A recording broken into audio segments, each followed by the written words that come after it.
Israeli প্রধানমন্ত্রী Benjamin Netanyahu Gaza শহরের বাসিন্দাদের উদ্দেশ্যে হুমকি দিয়ে বলেছেন, এক্ষুনি সরে যাও। একটি নির্দিষ্ট জাতিকে নিশ্চিহ্ন করার লক্ষ্যে গণহত্যা চালানোর হুকুমদাতার এমন হুঁশিয়ারি শুনে বিশ্বজুড়ে নিন্দার ঝড় উঠেছে। সাধারণ নাগরিকদের গণহারে হত্যা এবং জরুরি ত্রাণ সহায়তা বাধাগ্রস্ত করার অভিযোগে জাতিসংঘের মানবাধিকার প্রধান ইসরায়েলকে তীব্রভাবে দায়ী করেন। এই অভিযোগের প্রেক্ষিতে নেতানিয়াহু গাজাবাসীদের উদ্দেশ্যে এই চরম হুঁশিয়ারি দেন। জাতিসংঘের মানবাধিকার হাই কমিশনার ভলকার টুর্ক সোমবার বলেন, ইসরায়েল একটির পর একটি যুদ্ধাপরাধ করেই চলেছে, আর গাজার ধ্বংসযজ্ঞ এমন মাত্রায় পৌঁছে গেছে যা বিশ্ববিবেককে নাড়িয়ে দিয়েছে।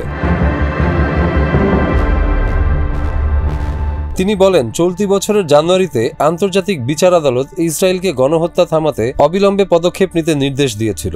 সেই আদেশের ভিত্তিতে দেশটি এখন আন্তর্জাতিক আইনের আওতায় জবাবদিহির মুখোমুখি হয়েছে।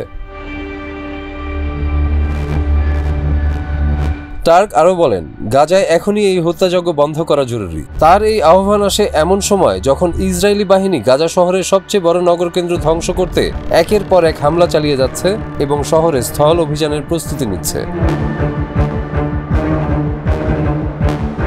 ফিলিস্তিনি সিভিল ডিফেন্স জানায়, রবিবার সকাল থেকে ইসরায়েলি বাহিনীর হামলায় গাজা জুড়ে 50টির বেশি ভবন পুরোপুরি ধ্বংস হয়ে গেছে এবং আরও অন্তত 100 ভবন আংশিকভাবে ক্ষতিগ্রস্ত হয়েছে।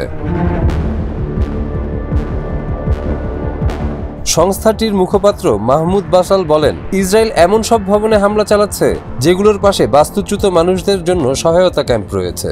গত 24 ঘন্টায় অন্তত 200টি ত্রাণ তাঁবু ধ্বংস করে দেওয়া হয়েছে।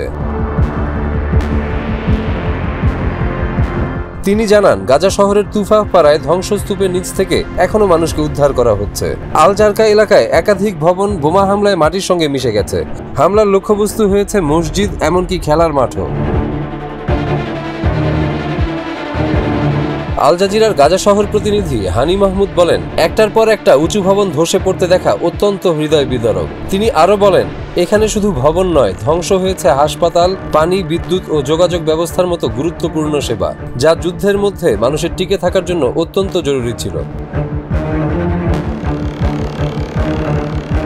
2023 সালের 7 অক্টোবর হামাসের নেতৃত্বে ইসরায়েলে একটি ভয়াবহ হামলায় প্রায় 1200 জন নিহত এবং 251 জনকে জিম্মি করে নেওয়া হয়। এর প্রতিক্রিয়ায় ইসরায়েল গাজায় সামরিক অভিযান শুরু করে, যা এখন পর্যন্ত গাজার স্বাস্থ্য মন্ত্রণালয়ের হিসেব অনুযায়ী 64,000-এর বেশি ফিলিস্তিনির প্রাণ কেড়ে নিয়েছে।